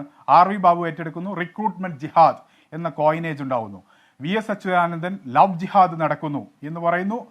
യോഗി ആദിത്യനാഥ് അത് ഏറ്റെടുക്കുന്നു. ഇപ്പോൾ ഇതാ നമ്മുടെ ചർച്ചയിൽ വളരെ സന്തുഷ്ടനായി കാണപ്പെടുന്ന RV ബാബു നിന്നങ്ങോട്ട് അലക്കുകയാണ്. കേരളത്തിൽ ഇന്ത്യയിൽ IS ഉണ്ടായി 2019 ശേഷം ഒരു സിംഗിൾ കേസ് പോലും 5 വർഷങ്ങളായി കേരളത്തിൽ IS റിക്രൂട്ട്മെന്റുമായി ബന്ധപ്പെട്ടോ അത്തരത്തിലുള്ള ആരോപണങ്ങളോ, അതിൽ ഭരണകൂടത്തിന്റെ ഇടപെടലുകളുണ്ട്, ധാരാളം നിഗൂഢതകൾ നിലനിൽക്കുന്ന ഒരു കാര്യമാണ്. ഞാൻ അതിന്റെ വിശദാംശങ്ങൾ പ്രസക്തമേ അല്ല എന്ന് വിചാരിക്കുകയാണ്. RV ബാബുവിന്റെ ഭരണകൂടം, കേന്ദ്ര സർക്കാർ നടത്തിയിട്ടുള്ള കണക്കുകൾ അനുസരിച്ച് ഇന്ത്യയിൽ ആ തരത്തിൽ ISന്റെ പ്രവർത്തനം നടക്കുന്നു എന്ന വാദമില്ലാതിരിക്കെ, കേരളത്തിൽ 2019 ശേഷം ഇന്ന് വരെ ഒരാളെങ്കിലും ISലേക്ക് പോയി എന്നില്ലാതിരിക്കെ 5 വർഷങ്ങൾക്ക് ഇപ്പുറത്ത് ഒരു IS ചർച്ച തുറന്നുവിടുന്നത് ഈ അമ്പാടിമുക്ക് സഖാക്കളുടെ, അതായത് അമ്പാടിമുക്ക് സംഘികളെ ഒരൊറ്റ രാത്രി ഇരുട്ട് വെളിക്കും മുമ്പ് അമ്പാടിമുക്ക് സഖാക്കളാക്കുന്ന മാജിക് നടത്തുന്ന പി ജയരാജൻ, RSSനോട് മത്സരിച്ച് ശ്രീകൃഷ്ണ ജയന്തിക്ക് ബാലഗോകുല യാത്രക്ക് സമാനമായ പാർട്ടിയെ വെല്ലുവിളിച്ച ജാഥ നടത്തുന്ന പി ജയരാജൻ, കാഫിർ വിവാദത്തിൽ പങ്കാളിത്തമുള്ള പി ജയരാജൻ, മാഷാ അല്ലാ സ്റ്റിക്കറിന്റെ പ്രയോക്താക്കളിൽ ഒരാളെന്ന് സമൂഹം സംശയിക്കുന്ന പി ജയരാജൻ നടത്തുന്ന ഈ ഇസ്ലാമോഫോബിയ നിറഞ്ഞ പ്രസ്താവന, out of context, out of box, ഇങ്ങനെ ഒരു ഭൂതം പോലെ പടർത്തിവിടുന്ന പൊളിറ്റിക്കൽ ഇസ്ലാം എന്ന ചർച്ച, ഇതിന്റെ രാഷ്ട്രീയം എന്താണെന്ന് ചോദിച്ചാൽ ആരാണ്? അല്ല, എൻ്റെ ചോദ്യത്തിന്റെ തുടക്കത്തിലെ ആദ്യ മർമ്മം അതായിരുന്നു. എന്ന് പറഞ്ഞാൽ RSSകാർ ഏതാണ്ട് കൊന്നു എന്ന് തീരുമാനിച്ചിട്ടിട്ട് പോയ ആളാണ് പി ജയരാജൻ. അവിടെ നിന്ന് ജീവിതത്തിലേക്ക് മടങ്ങി വന്ന ആളാണ്. RSSകാരുടെ വധശ്രമത്തിന്റെ ജീവിക്കുന്ന ബാക്കി പത്രം ആ കൈകളിൽ പി ജയരാജനെ കാണുന്ന എല്ലാവർക്കും ഓർമ്മ വരുത്തക്ക രീതിയിൽ അതുണ്ടാവുന്നുവെങ്കിൽ PJക്ക് അദ്ദേഹത്തിന്റെ ഉള്ളിൽ എത്രത്തോളം ഉണ്ടാകും? അദ്ദേഹത്തിന്റെ ഒരു കൈ RSSകാരെടുത്ത കൈയാണ് എന്ന തോന്നൽ. RSSന് വേണ്ടി PJ വിടുപണി ചെയ്യും എന്നങ്ങ് പറയുകയാണോ അമീൻ ഹസൻ? RSSന് വേണ്ടിയിട്ടുള്ള വിടുപണിയല്ല ഹാഷ്മി ഇത്. CPMന്റെ രാഷ്ട്രീയം ഇതാണ് എന്നാണ് ഞാൻ പറയുന്നത്. RSS നടത്തുന്ന ഇത്തരം വാട്സപ്പ് വ്യാജ പ്രചാരണങ്ങളുണ്ടല്ലോ, ഇതിന് ആധികാരികത നൽകി കേരളത്തിൽ മുസ്ലിം വിരുദ്ധമായ രാഷ്ട്രീയത്തെ തരാതരം ഉപയോഗപ്പെടുത്തിയ കാഫിർ എന്ന് പറയുന്ന ഒരു സ്ക്രീൻഷോട്ട് ഉണ്ടാക്കി വടകരയിലെ ഈഴവ മുസ്ലിം സമൂഹത്തിനിടയിൽ നിലനിൽക്കുന്ന CPMനടക്കം പങ്കാളിത്തമുള്ള ഒരു സംഘർഷം, ചരിത്രപരമായ സംഘർഷത്തെ ഉപയോഗപ്പെടുത്തി വടകര പാർലമെന്റ് തെരഞ്ഞെടുപ്പിൽ വോട്ട് നേടാം എന്ന് തീരുമാനിച്ച ഒരു രാഷ്ട്രീയ കുബുദ്ധി ഉണ്ടല്ലോ, സാമാന്യ ബുദ്ധിയുള്ള എല്ലാവർക്കും മനസ്സിലായ, DYFIക്കാർക്ക് മാത്രം മനസ്സിലാവാത്ത ആ കാഫിർ സ്ക്രീൻഷോട്ട്, മാഷാ അല്ലാ എന്ന് പറയുന്ന സ്റ്റിക്കർ ആ TPയെ കൊല്ലാൻ വന്ന വാഹനത്തിൽ ഒട്ടിച്ചു വെച്ച ബുദ്ധിയുണ്ടല്ലോ, ഇത് ഇന്നും നിലയും തുടങ്ങിയതല്ല. അരീക്കോടുള്ള മലപ്പുറത്തെ ഏതോ ഒരു സ്കൂളിൽ ഒരു പച്ച ബ്ലൗസ് യൂണിഫോമിന്റെ ഭാഗമാക്കിയപ്പോൾ PB അംഗം സംസ്ഥാന സെക്രട്ടറി പിണറായി വിജയൻ എഴുതിയ ഫേസ്ബുക്ക് കുറിപ്പ്, കേരളത്തെ വർഗീയ കേന്ദ്രമാക്കി മാറ്റാൻ മുസ്ലിം ലീഗ് അടക്കമുള്ളവർ ഭരണകൂടം ശ്രമിക്കുന്നു എന്ന് പറയുന്ന ഒരു ഇസ്ലാമോഫോബിയയുടെ പ്രചാരണ യുക്തിയുണ്ടല്ലോ, വിജയരാഘവൻ അടക്കമുള്ള ആളുകൾ നിരന്തരമായി പ്രചരിപ്പിച്ചുകൊണ്ടിരിക്കുന്ന, മലപ്പുറത്ത് പരാജയപ്പെടുമ്പോൾ ഇതാ മലപ്പുറത്തിന്റെ ഉള്ളടക്കം വർഗീയമാണ് എന്ന് പറയുന്ന കടകംപള്ളി സുരേന്ദ്രന്റെ യുക്തിയുണ്ടല്ലോ, CPIM എന്ന് പറയുന്ന രാഷ്ട്രീയ പ്രസ്ഥാനം തരാതരം കേരളത്തിലെ മുസ്ലിം രാഷ്ട്രീയത്തോട്, മുസ്ലിങ്ങളുടെ സ്വാഭാവികമായ രാഷ്ട്രീയ എൻഗേജ്മെന്റിനോട് ഒരു രാഷ്ട്രീയത്തിന്റെ തുടർച്ചയാണ് പി ജയരാജനെ കുറിച്ച്. ശരി, ഞാൻ അങ്ങനെയൊക്കെ എത്താം. ഷജി ലൂക്കോസ്, ഇവിടെ അമീൻ ഹസൻ പറഞ്ഞ CPM ഇസ്ലാമോഫോബിയ പടർത്തുന്നു എന്ന നിലപാടിനോട് ഞാൻ വിയോജിക്കുകയാണ്. പക്ഷേ ഇവിടെ തരാതരം പോലെ രാഷ്ട്രീയ പ്രീണനം നടത്താൻ CPMന് നന്നായി അറിയാം. എന്ന് പറഞ്ഞാൽ ഒരു തെരഞ്ഞെടുപ്പിൽ മുസ്ലിം ലീഗിനെ നയിക്കുന്നത് ജമാഅത്ത് ഇസ്ലാമിയാണ് എന്നങ്ങ് പറഞ്ഞു കളയും. ഒരു പ്രകോപനവുമില്ലാതെ ഹസൻ അമീർ കുഞ്ഞാലിക്കുട്ടി നാട് ഭരിക്കാൻ പോകുന്നു എന്നങ്ങ് പറഞ്ഞു കളയും. അത് പക്കാ വർഗീയ കോയിനേജാണ്. ആ തെരഞ്ഞെടുപ്പ് കഴിയുന്നു. ആ തെരഞ്ഞെടുപ്പിൽ ആ പ്രീണനത്തിലൂടെ നേടുന്ന ലക്ഷ്യം നേടിയാലും ഇല്ലെങ്കിലും അടുത്ത തെരഞ്ഞെടുപ്പിലേക്ക് അടുത്ത പ്രീണനം ഏതാണോ വേണ്ടത്, അത് ന്യൂനപക്ഷ പ്രീണനമാണെങ്കിൽ ആ പ്രീണനത്തിലേക്ക് പോകുന്നു. ആ പ്രീണനം കഴിഞ്ഞ ലോക്സഭാ തെരഞ്ഞെടുപ്പിൽ പൊട്ടി. അടുത്ത നിയമസഭാ തെരഞ്ഞെടുപ്പിലേക്ക് എത്തുമ്പോൾ ഈ പറയുന്ന തരാതരം കളം മാറ്റലാണോ PJയുടെ വാക്കുകൾ കാണേണ്ടത്? റജി ലൂക്കോസ്. ആഷ്മി, ഒന്ന് പി ജെയുടെ വാക്കുകൾ എന്ന് പറയുന്നത് CPM-ന്റെ ഔദ്യോഗികമായിട്ടുള്ള വാക്കുകളാണെന്ന് ഞാൻ കരുതുന്നില്ല. അല്ലെങ്കിൽ ആധികാരികമായിട്ട് പറയേണ്ട പാർട്ടിയാണ്, എനിക്ക് അതിനുള്ള റൈറ്റും ഇല്ല. പക്ഷേ എനിക്ക് പ്രധാനപ്പെട്ട 2 കാര്യങ്ങൾ പറയാനുണ്ട്. അതിനുള്ള സമയം അനുവദിക്കണം. ഇത്ര സമയം അല്ല, പി ജെ സംസ്ഥാന സമിതി അംഗമാണ് സാർ. എങ്കിലും ആ ചർച്ച മുഴുവൻ ഞാൻ കേട്ടു. അല്ല, പി ജയരാജൻ സംസ്ഥാന സമിതി അംഗമാണ്. ഒരു സംസ്ഥാന സമിതി അംഗത്തിന് പുസ്തകം എഴുതാൻ പാർട്ടിയുടെ അനുവാദമില്ല പുസ്തകം എഴുതാൻ പറ്റുമോ? ഞാൻ കരുതുന്നില്ല. അല്ല, ഞാനിത് പറഞ്ഞു പൂർത്തിരിക്കട്ടെ. വെറുതെ ഇടയ്ക്ക് കയറി സംസാരിച്ച് വെറുതെ സമയങ്ങളുടെ കാര്യമില്ല. ഞാൻ ആ ചോദ്യത്തിനുള്ള മറുപടിയിലേക്ക് തന്നെ വന്നുകൊണ്ടിരിക്കുന്നത്. ഒന്ന് ശ്രദ്ധിക്കണം, ഞാൻ ദീപികയുടെ മുഖപ്രസംഗത്തെക്കുറിച്ച് തുടങ്ങിയിട്ട് ഞാൻ അങ്ങോട്ട് വരാം. ദീപികയുടെ മുഖപ്രസംഗത്തിൽ 2 കാര്യങ്ങൾ പ്രധാനപ്പെട്ടതായിട്ട് പറയുന്നുണ്ട്. ഒന്ന്, ഇസ്ലാമോഫോബിയോ ശരിയല്ല എന്ന് ദീപികയിൽ പറയുന്നുണ്ട്. എന്നാൽ CPM-നെയും കോൺഗ്രസിനെയും ആദ്യം നിശ്ചിതമായിട്ട് ദീപികയിൽ വിമർശിക്കുന്നുണ്ട്. ദീപിക മത തീവ്രവാദത്തിനെതിരെ ശക്തമായ നിലപാടും ആ മുഖപ്രസംഗത്തിൽ എടുത്തിട്ടുണ്ട്. ഞാനത് മുഴുവൻ വായിച്ചതാണ്. പൊതുവെ കാത്തലിക് കമ്മ്യൂണിറ്റിയുടെ ഒരു മുഖപത്രമായിട്ട് തന്നെയാണ് ദീപികയെ കണക്കാക്കേണ്ടത്. പൊതുവെ കത്തോലിക്ക സമൂഹം പിന്നെ തീവ്രവാദ പ്രവർത്തനങ്ങൾക്ക് എതിരാണ്. അതിൽ യാതൊരു തർക്കമില്ല കാര്യത്തിൽ. കാരണം ഞാൻ അതിനകത്ത് ജനിച്ചു വളർന്ന് അവിടുത്തെ മതപാഠശാലകളിലൊക്കെ വളർന്നു വന്ന ഒരാളായതുകൊണ്ട് എനിക്ക് വളരെ വ്യക്തമായിട്ടറിയാം. ഞാൻ പുരോഗമന ആശയക്കാരാണെങ്കിൽ എൻ്റെ ബാല്യം അതായിരുന്നു. രണ്ടാമത്തെ കാര്യം എന്ന് പറഞ്ഞിട്ടുള്ള ഒരു മത തീവ്രവാദമോ അന്യമതസ്ഥരെ നിന്ദിക്കുന്ന ഒരു പാഠഭാഗമോ ഒരു കോച്ചിങ്ങോ ഈ പറയുന്ന മത പാഠശാലകളിൽ കത്തോലിക്കരുടെ ഇന്നുവരെ ഉണ്ടാകാനായിട്ടുള്ള സമൂഹം സമ്മതിക്കത്തില്ല. അത് വളരെ പ്രോഗ്രസീവായിട്ടുള്ള സമൂഹമാണ്. അപ്പോൾ ദീപികയുടെ വിമർശനത്തെ നമ്മൾ ആ 2 രീതിയിൽ കാണണം. പക്ഷേ ദീപിക കഠിനമായിട്ട് കോൺഗ്രസിനെയും CPM-നെ വിമർശിക്കുന്നുണ്ട്. അവർ അറിഞ്ഞോ അറിയാതെയോ BJP-യെ RSS-നെ തലോടുന്നുണ്ട്. അത് ഞാൻ തുറന്നങ്ങ് പറയാം. പക്ഷെ നമുക്ക് മനസ്സിലാക്കേണ്ട വസ്തു എന്ന് പറയുന്നത് IS-നെ കുറിച്ച് തന്നെ ഞാൻ ഒരു വാചകത്തിൽ ചുരുക്കാം. 2013 ഇറാഖിൽ നിന്നും അമേരിക്കൻ സൈന്യത്തെ പിൻവലിച്ചപ്പോഴാണ് അൽ ബാഗ്ദാദിയുടെ നേതൃത്വത്തിൽ ഈ IS എന്ന് പറയുന്ന ഭീകര സംഘടന രൂപം കൊള്ളുന്നത്. അതിനകത്ത് മുസ്ലിംസ് മാത്രമല്ല, ബഹുഭൂരിപക്ഷം മുസ്ലിം സമൂഹത്തിൽപ്പെട്ടാണെങ്കിലും അതിനകത്ത് ജാപ്പനീസ് ഉണ്ട്, ഇന്തോനേഷ്യക്കാരുണ്ട്, അതുപോലെ തന്നെ സിംഗപ്പൂർ പൗരനുണ്ട്. ജിഹാദി ജോൺ ആരാ? ജിഹാദി ജോൺ എന്ന് പറയുന്നത് ഒരു ബ്രിട്ടീഷ് പൗരനാണ്, ഒരു ക്രിസ്ത്യനാണ് അയാൾ. അമേരിക്കയിൽ നിന്ന് 4 സ്ത്രീകൾ അവിടെ പോയിട്ടുണ്ട്. അതിൽ ഒരു പെൺകുട്ടി തിരിച്ചു വന്നിട്ട് ഇപ്പോൾ ജയിലിലാണ് കിടക്കുന്നത്. കേരളത്തിൽ നിന്ന് റിക്രൂട്ട് ചെയ്തിരിക്കുന്ന ലോകത്തിൽ ഏറ്റവും കുറഞ്ഞ് IS തീവ്രവാദികളെ റിക്രൂട്ട് ചെയ്തിരിക്കുന്നത് ഇന്ത്യ എന്നാണ്. ഇന്ത്യ ഗവൺമെന്റിന്റെ റിപ്പോർട്ട് പാർലമെന്റ് വെച്ചിട്ടുണ്ട്. 19 പേര് മാത്രമേ ഉള്ളൂ ഇന്ത്യയിൽ നിന്ന് പോയിട്ടുള്ളൂ. അതിൽ 6 പേര് UP എന്നാണ്. കേരളത്തിൽ നിന്ന് പോയിരിക്കുന്ന പിന്നെ കാസർഗോഡ് നിന്നൊരു ഭർത്താവും ഭാര്യയും ഒരു കുട്ടിയും അത് സിറിയയിലേക്ക് പോയിട്ടുണ്ട്. പിന്നെ പോയിരിക്കുന്ന 2 സ്ത്രീകൾ ഇപ്പോൾ ജയിലിലാണ്, ഭർത്താക്കന്മാർ മരിച്ചുപോയി. അവർ ക്രിസ്ത്യൻ കമ്മ്യൂണിറ്റിയിൽപ്പെട്ടവരാണ്. അപ്പോൾ അതുകൊണ്ട് ഇന്ത്യയിൽ നിന്നും റിക്രൂട്ട്മെന്റ് ഭയങ്കരമായിട്ടും IS-ലേക്ക് നടക്കുന്നുണ്ടെന്ന് പറഞ്ഞാൽ ഒരിക്കലും വിശ്വസിക്കാൻ പറ്റത്തില്ല. പിന്നെ ഇവിടെ കബീർ പറഞ്ഞത് ഇസ്ലാമോഫോബിയ മുസ്ലിം CPM-നുണ്ടെന്നാണ്. ആ ചോദ്യത്തിന് മറ്റൊരു തരത്തിലുള്ള ചോദ്യം എന്നോട് ആശ്മീൻ ചെയ്തു. പച്ച നുണ. കേരളത്തിൽ ഏത് വർഷത്തിൽപ്പെട്ടായാലും മതേതരത്തിന് വേണ്ടി നിലകൊള്ളുന്ന ഒറ്റ പാർട്ടി കേരളത്തിലുള്ള CPM-ആണ്. CPM-നെ കുറിച്ച് കാലങ്ങളായിട്ട് രാഷ്ട്രീയപരമായ രീതിയിൽ വിമർശിക്കാൻ വേണ്ടിയിട്ട് പലരും തരം പോലെ ഈ വാക്കുകൾ ഉപയോഗിക്കുന്നുണ്ട്. കോലിബി സഖിയൊക്കെ ഇവിടെ നാട്ടിൽ വന്ന് നമ്മുടെ ചരിത്രത്തിലുണ്ട്. ഞാൻ അതിലേക്ക് രാഷ്ട്രീയത്തിലേക്ക് ഒന്നും പോകുന്നില്ല. പി ജയരാജൻ പറയുകയാണ് ജമാഅത്ത് ഇസ്ലാമി മാരക വിപത്താണ് എന്ന് അദ്ദേഹത്തിന്റെ ഫേസ്ബുക്ക് പോസ്റ്റിലും ആ ഇന്റർവ്യൂലൊക്കെ പറയുന്നുണ്ട്. സാറേ, ജമാഅത്ത് ഇസ്ലാമിയുമായിട്ട് CPM കൈകോർത്ത നാളുകളെ കുറിച്ച് അത്ര പെട്ടെന്ന് അമ്നീഷയാണോ മറന്നു പോകാൻ? അല്ല, അമീറിനെ ഈ പിണറായി വിജയൻ കണ്ട കൂടിക്കാഴ്ച മറന്നു പോകാൻ CPM-ന് അത്ര അമ്നീഷയാണോ? ദേശാഭിമാനി മുഖപ്രസംഗം എഴുതികാര്യം മറന്നു പോകാൻ CPM-ന് അമ്നീഷയാണോ? അവരുടെ വോട്ട് വാങ്ങിയത്, പിന്തുണ വാങ്ങിയത് മറന്നു പോകാൻ അത്ര അമ്നീഷയാണോ? അതാ പറഞ്ഞതന്നെ. ജമാഅത്തെ ഇസ്ലാമി ഉപയോഗിക്കുമ്പോൾ ജമാഅത്തെ ഇസ്ലാമി പഞ്ചസാര പാലുമുട്ടായി നല്ലവർ, ജമാഅത്തെ ഇസ്ലാമി എതിർത്ത് UDF-ന് പിന്തുണ പ്രഖ്യാപിച്ചാൽ അവർ മഹാപരാധികൾ, ഭീകരവാദികൾ, വൃത്തികെട്ടവന്മാർ. ഇതിനാണ് സർ തരാതരം എന്താണ് ഉപയോഗിക്കൽ, പ്രീണനം എന്ന് ഞാൻ പറഞ്ഞത്. അല്ലത് ആഷ്മി മനപ്പൂർ ആരെയും വെള്ളപൂശാനൊന്നും ശ്രമിക്കണ്ട. ഞാനൊന്ന് കാര്യം പറഞ്ഞ് പൂർത്തീകരിച്ചിട്ട് ഞാൻ ഈ ചർച്ചയിൽ നിന്ന് പോകത്തുള്ളൂ. ഞാൻ പറയാം, അദ്ദേഹം കൊടുത്തിരിക്കുന്ന ഒരു മാധ്യമത്തിന് കൊടുത്തിരിക്കുന്ന ഇന്റർവ്യൂ എന്തുകൊണ്ടാണ് നിങ്ങൾ രണ്ടുപേരും സ്വരം ഒരുപോലെ ആവുന്ന എനിക്ക് മനസ്സിലാവുന്നത്. എന്റെ ചോദ്യം ഇതാണ്, എന്റെ ചോദ്യം ഞാൻ നേർക്കുന്ന ഒരു ചോദ്യമാണ്, എന്റെ നേർക്കുന്ന ഒരു ചോദ്യമാണ്. ഞാൻ ആരെ വെള്ളപൂശെന്നാണ്? ജമാഅത്തെ ഇസ്ലാമിയുമായി CPM-ന്റെ പൂർവ്വകാല ബാന്ധവങ്ങൾ മറന്ന് അമ്നീഷ ബാധിച്ച് ജമാഅത്തെ ഇസ്ലാമി മഹാവൃത്തികെട്ട പ്രസ്ഥാനമാണെന്ന് പറയുമ്പോൾ അതിന്റെ പൂർവ്വകാലത്തിൽ CPM-മായി കൈകോർത്ത ബാന്ധവങ്ങൾ മറക്കാൻ പാടുണ്ടോ CPM? അതിനെ കാപട്യമെന്നല്ലേ പറയേണ്ടത്? റജി ലൂക്കോസ് വെള്ളപൂശുന്നു. ആരെ? എന്റെ ആഷ്മി, കഴിഞ്ഞ ലോക്സഭ തെരഞ്ഞെടുപ്പിൽ STP-യുടെ പരസ്യമായിട്ടുള്ള പിന്തുണ പ്രഖ്യാപിച്ച് അതിനെ ഞങ്ങൾ ഏറ്റെടുക്കുന്നു, ഞങ്ങൾക്ക് ആ വോട്ട് കിട്ടിയാലും ബുദ്ധിമുട്ടില്ലാതെ പറഞ്ഞപ്പോൾ ഞങ്ങളുടെ രാഷ്ട്രീയം പറഞ്ഞത് എന്താണെന്നറിയോ? ഞങ്ങൾക്ക് STP-യുടെ വേണ്ട, ജമാഅത്തെ ഇസ്ലാമിയുടെ വോട്ട് വേണ്ടെന്ന് പരസ്യമായിട്ട് പറഞ്ഞ രാഷ്ട്രീയ പ്രസ്ഥാനമാണ് CPM. നിങ്ങൾ അതിലേക്കൊന്നും പോകണ്ട. അദ്ദേഹം പറഞ്ഞ് വേറൊരു വാക്കുണ്ട്, ജമാഅത്തെ ഇസ്ലാമി നിങ്ങൾക്ക് ഇടതുപക്ഷത്തിന് വോട്ട് തരാൻ തീരുമാനിച്ചിട്ടില്ല. ഒരു വിദ്വേഷം, ഒരു സംഘടന അല്ല. അദ്ദേഹം പറഞ്ഞു ജമാഅത്തെ ഇസ്ലാമി ഇടതുപക്ഷത്തിന് വോട്ട് തരാൻ തീരുമാനിച്ചിട്ടില്ല. ജമാഅത്തെ ഇസ്ലാമി ഇടതുപക്ഷത്തിന് പരസ്യമായി പിന്തുണ പ്രഖ്യാപിച്ച ലോക്സഭാ തെരഞ്ഞെടുപ്പ് ഉണ്ടായിട്ടുണ്ട്, നിയമസഭാ തെരഞ്ഞെടുപ്പ് ഉണ്ടായിട്ടുണ്ട്. അന്ന് അവരുടെ നടപടി മഹത്തായ നടപടിയാണെന്ന് ദേശാഭിമാനി അടക്കം എഴുതിയിട്ടുണ്ട്. റജി ലൂക്കോസ്, ഇതൊക്കെ രേഖാപരമല്ലേ? ഒരു അമീറിനെ പിണറായി വിജയൻ കൂടിക്കാഴ്ച ദൃശ്യപരമല്ലേ? എന്നെ ഒന്ന് അല്ല ആഷ്മി എന്തിനാ എന്നെ തടയുന്നത്? പി ജയരാജന്റെ എഴുതിയ ബുക്കിനെ കുറിച്ചുള്ള ചർച്ച. ഞാൻ അതിൽ ഒന്ന് രണ്ട് കാര്യങ്ങളോട് പറഞ്ഞു നിങ്ങൾ പൂർത്തീകരിക്കട്ടെ. അതിനൊരു സമയം എനിക്ക് തരൂ. പി ജയരാജൻ പറഞ്ഞിരിക്കുന്നത് എന്താ അറിയോ? അദ്ദേഹം അടിവരയിട്ട് പറഞ്ഞ് ഇതൊന്നുമല്ല, മുസ്ലിം പൊളിറ്റീഷ്യന്മാരെ കുറിച്ച് അദ്ദേഹം പറഞ്ഞിട്ടുണ്ട്. അദ്ദേഹം ഇപ്പൊ പറഞ്ഞിരിക്കുന്ന പുസ്തകത്തിനകത്തുള്ള ഇന്റർവ്യൂ പറഞ്ഞ കാര്യങ്ങൾ നമുക്കറിയാൻ പറ്റുള്ളൂ. മുസ്ലിം രാഷ്ട്രീയത്തിലെ നേതാക്കന്മാര് അഴിമതി നടത്തുന്നു, അത് തെറ്റാണെന്ന് അദ്ദേഹം പറഞ്ഞിട്ടുണ്ട്. ഇസ്ലാമിക പൊളിറ്റിക്സിനോടും അദ്ദേഹത്തിന് ദേശീയ വ്യാപകമായിട്ട് അദ്ദേഹം പറഞ്ഞു തെറ്റാണെന്നും പറഞ്ഞിട്ടുണ്ട്. പിന്നെ ഞാനൊരു കാര്യം ചോദിച്ചു, നിങ്ങൾ ഇത്രയും കാര്യങ്ങൾ പറഞ്ഞിട്ടുണ്ട്. ഇവിടെ ബഹുമാനപ്പെട്ട ആർ വി ബാബു ഇവിടെ പല കാര്യങ്ങളും പറഞ്ഞു, പിന്നെ മറ്റു പലരും പല കാര്യങ്ങളും പറഞ്ഞു.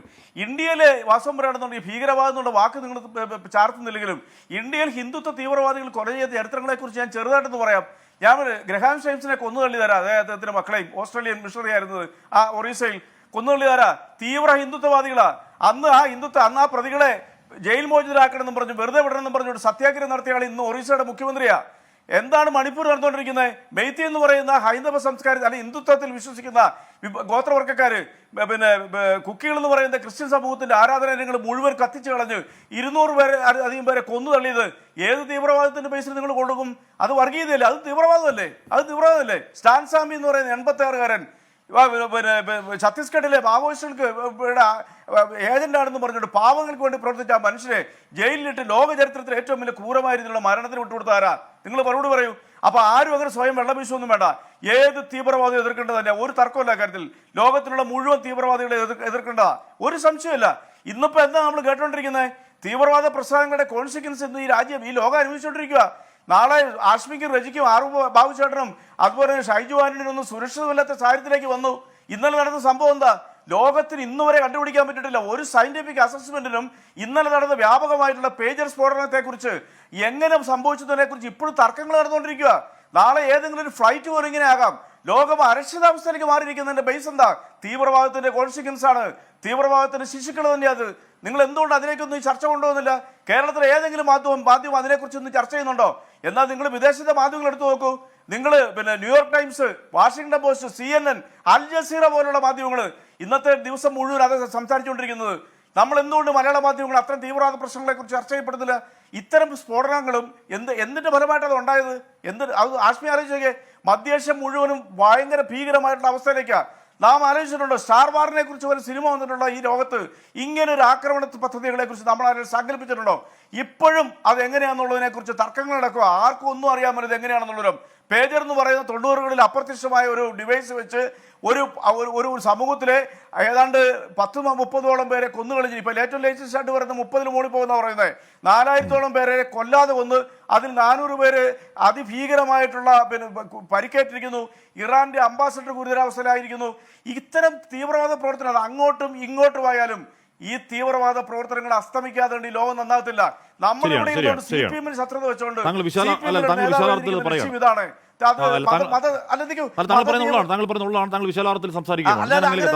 ലോകം കേൾക്കണം.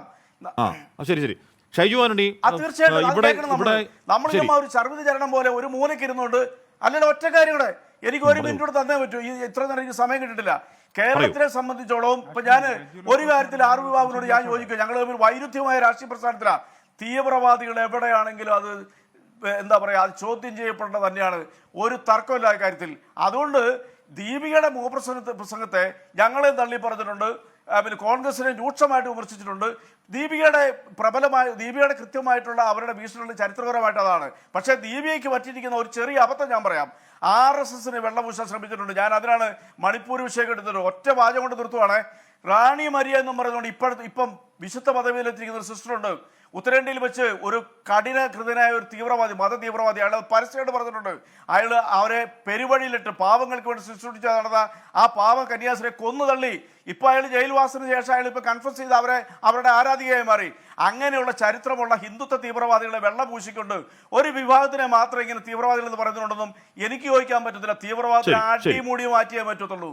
ശരി തീവ്രവാദം പ്രശ്നമാണ്. മനുഷ്യനെ കൊല്ലുന്ന പ്രത്യയശാസ്ത്രങ്ങൾ പ്രശ്നമാണ്. മനുഷ്യനെ കൊന്നുകൊണ്ട് ഒരാളുടെ കണ്ണീരിൽ കൂടി ഏതെങ്കിലും പ്രത്യയശാസ്ത്രം വളരാം എന്ന് വിചാരിച്ചാൽ ആ പ്രത്യയശാസ്ത്രങ്ങളൊക്കെ ഭീകര പ്രത്യയശാസ്ത്രങ്ങളുമാണ്. തിരികെ എത്താം ഇടവേളയ്ക്ക് ശേഷം. ഷൈജു ആന്റണി, പി ജയരാജൻ എന്ന് പറയുന്ന ആൾ കണ്ണൂരിലെ പ്രാക്ടിക്കൽ പൊളിറ്റിക്സിന്റെ അപ്പോസ്റ്റലാണ് എന്ന് പറഞ്ഞാൽ അദ്ദേഹത്തെ കൊല്ലാൻ ശ്രമിച്ച ആ ധാരയിൽപ്പെട്ട അമ്പാടിമുക്ക് ഉള്ള സംഘ പ്രവർത്തകരെ അദ്ദേഹം CPMലേക്ക് വളരെ സുഗമമായി എത്തിക്കും. അവിടെ ബാലഗോകുലം എന്ന് പറയുന്ന പരിപാടി സ്വാധീനമുണ്ടാക്കുന്നു പറയുമ്പോൾ അതിന് ബദൽ പരിപാടി സംഘടിപ്പിക്കാൻ അദ്ദേഹത്തിന് കഴിയുന്നുണ്ട്.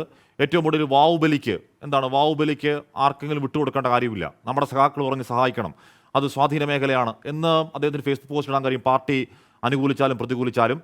അപ്പം പ്രായോഗിക രാഷ്ട്രീയ വഴിയിൽ അദ്ദേഹം കാണുന്ന മറ്റൊരു വഴിയാണോ ഈ പുസ്തകം എന്ന് സംശയിക്കണോ ശ്രീ ഷൈജു ആന്റണി? കാര്യം അദ്ദേഹം നേരത്തെ RSSനെതിരെ മുസ്ലിമായിട്ടുള്ള ആളാണ്. കാശ്മി, അത് തന്നെയാണ് ഞാൻ ഈ പറഞ്ഞു വരുന്നത്. യഥാർത്ഥത്തിൽ അദ്ദേഹത്തിൻ്റെ ലക്ഷ്യം എന്ന് പറയുന്നത് തീവ്രവാദത്തെ എതിർക്കലായിരുന്നെങ്കിൽ അദ്ദേഹം RSSനെ കൂടി എതിർക്കുമായിരുന്നു. അത് അദ്ദേഹം എതിർക്കുന്നില്ല. വളരെ കൃത്യമായി തെരഞ്ഞുപിടിച്ച് ഒരു വിഷയത്തെക്കുറിച്ച് സംസാരിക്കുമ്പോൾ കൃത്യമായി അദ്ദേഹത്തിന് മറ്റൊരു ലക്ഷ്യമുണ്ട്. അദ്ദേഹത്തിന്റെ പ്രായോഗിക രാഷ്ട്രീയം വളരെ വ്യക്തമായി ഇവിടെ പ്രതിഫലിക്കുന്നു എന്ന് കാണാതിരിക്കാനാവില്ല. യഥാർത്ഥത്തിൽ നേരത്തെ ശ്രീ RV ബാബു പറഞ്ഞത് എന്താണ്? സാധാരണ വെട്ടിക്കൊലപാതകങ്ങളും ഈ ഭീകരവാദ കൊലപാതകങ്ങളും തമ്മിൽ വ്യത്യാസമുണ്ട്. ബിക്കോസ് അതിൻ്റെ പുറകിൽ ഒരു കൃത്യമായ ഒരു ആശയമുണ്ട്. അതിൻ്റെ പുറകിൽ ഒരു ആശയത്തെയാണ് ഈ RV ബാബു നേരത്തെ പറഞ്ഞത്. ആ ആശയത്തെ RV ബാബുവിന് എങ്ങനെയാണ് പ്രതിരോധിക്കാൻ കഴിയുക എന്ന് എനിക്ക് മനസ്സിലാകുന്നില്ല. അതിൻ്റെ കാരണം ഞാൻ പറയാം. ഈ ആശയം എന്താണ്? ഈ ആശയം ഇസ്ലാമിക് സ്റ്റേറ്റ്, രാഷ്ട്രീയ ഇസ്ലാം എന്ന ആശയമാണ്. അത് നമ്മളെ ഭീതിപ്പെടുത്തുന്ന ഒരു ആശയമാണ്, ഒരു സംശയം വേണ്ട. നമ്മളെല്ലാവരും ഒരേപോലെ എതിർക്കുന്ന മൗദൂദി മുന്നോട്ട് വെച്ച ജമാഅത്തെ ഇസ്ലാമിയുടെ ആശയമാണ്. ആ ആശയത്തെ നമ്മളെല്ലാവരും എതിർക്കുകയാണ്. ആ ആശയത്തിന്റെ പ്രത്യേകത എന്ന് പറയുന്നത് ദേശീയതയെ സ്വന്തം മതത്തിന്റെ ഭാഗമാക്കി മാറ്റുന്നു എന്നതാണ് ആ ആശയത്തിന്റെ ഏറ്റവും വലിയ പ്രത്യേകത. അവർ താമസിക്കുന്ന ദേശത്തെ ആ ദേശീയത സ്വന്തം മതത്തിൽപ്പെട്ടതായിരിക്കണം എന്ന ഒരു ആശയത്തിന്റെ പേരാണത്. അതിന്റെ പേരാണ് ഇസ്ലാമിക് സ്റ്റേറ്റ്. അങ്ങനെയെങ്കിൽ അതേ ദേശീയത പടർത്തുന്ന RSSനെ നമ്മൾ എന്ത് വിളിക്കണം? അതേ ദേശീയതയല്ലേ? അതിന്റെ പേരിലല്ലേ ഇവിടെ നേരത്തെ റെജി ലൂക്കോസ് ചൂണ്ടിക്കാണിച്ച ഈ പറഞ്ഞ ഭീകര പ്രവർത്തനങ്ങളെല്ലാം നടന്നത്? അതിന്റെ പേരിലല്ലേ? കാന്തമാൽ സംഭവം ഉണ്ടായത് അതിന്റെ പേരിലല്ലേ? അപ്പൊ ഇന്ത്യയിൽ ഇത് മുഴുവനും ഉണ്ടായത് അതിന്റെ പേരിലല്ലേ? അപ്പൊ ഇത് രണ്ടും ഒരേ ആശയമല്ലേ? ഞാൻ പറയുന്നത് ഹിന്ദു രാഷ്ട്രീയത്തെക്കുറിച്ചോ മുസ്ലിം രാഷ്ട്രീയത്തെക്കുറിച്ചോ ക്രിസ്ത്യൻ രാഷ്ട്രീയത്തെക്കുറിച്ചോ അല്ല, മറിച്ച് ഹിന്ദുത്വ എന്ന ആശയം പ്രചരിപ്പിക്കുന്നത് എന്തിനു വേണ്ടിയാണ്? ആ ആശയം പ്രചരിപ്പിക്കുന്നവർ പറയുന്നത് നിങ്ങൾ മാംസം കഴിച്ചുകൂടാ, നിങ്ങൾ ഗോമാതാവിനെ ആരാധിക്കണം, നിങ്ങൾ കൃത്യമായി ഞങ്ങളുടെ ഹിന്ദു സംസ്കാരം എന്തൊക്കെ പറയുന്നോ അതെല്ലാം നിങ്ങൾ പാലിക്കണം എന്ന നിർബന്ധ ബുദ്ധിയോടുകൂടി പറയുമ്പോൾ അതാണ് ഈ ആശയം.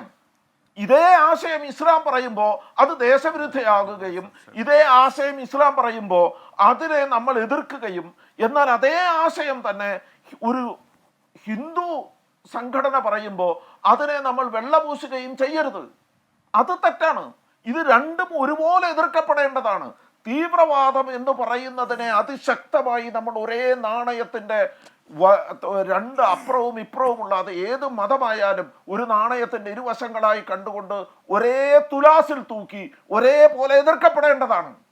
അത് എതിർക്കപ്പെടാത്തിടത്താണ് ഈ പ്രശ്നം. നമ്മൾ പറയുന്നത് അതാണ്.